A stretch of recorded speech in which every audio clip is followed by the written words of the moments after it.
what is the impact of human milk fortifier?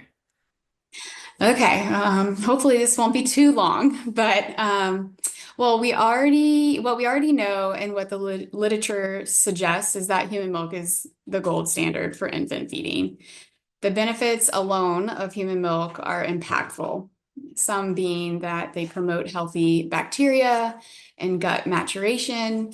They are support to our immune, as well as decreased incidence of infections like neck that we've talked about, like sepsis, and just overall improved developmental outcomes with the use of human milk. There was a paper published in the Journal of American Heart Association by Kristen Elgersma and colleagues she's out of Minnesota. And it was published in 2023, so pretty recent, that looked at the human milk rates within our single ventricle CHD population using our NPC QIC registry data and concluded that infants who received high rates of human milk, or if they were breastfed, experienced better outcomes overall. And those outcomes that they noted are really the neck, length of stay, and sepsis that we've already mentioned multiple times today.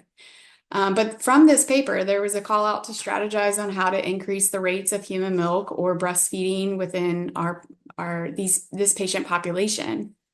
So alone, there's a push for more human milk use, especially in our congenital heart patients. Then there was another paper out of Texas by Cynthia Blanco and colleagues who conducted a multi-center that involved 10 different centers, a randomized single-blinded control trial in term single ventricle neonates that actually looked at comparing those infants that were fed an exclusive human milk diet compared to the control arm, which could be a mix of human milk and bovine diet. And they were fed this diet for up to 30 days after their surgery. And what they concluded was that they had improved short-term growth post-op as well as decreased risk for neck. Additionally, I recently looked at a single case where the exclusive human milk diet was used in a single ventricle neonate that was on a VAD, which is a ventricular assist device.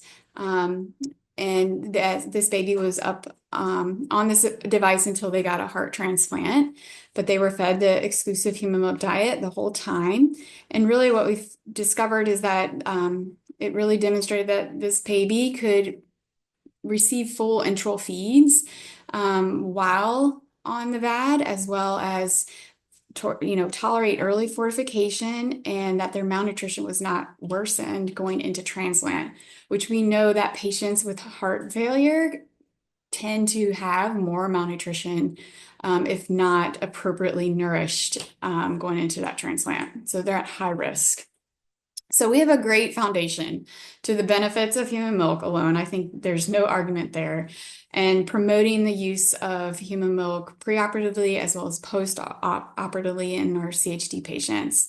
And we're starting to study and explore the benefits of using human milk fortifier in our cardiac term population, because just like the preterm infants, our cardiac infants often need fortification to promote their adequate nutritional intake and growth, as well as those that are extremely high risk for necrotizing enterocolitis.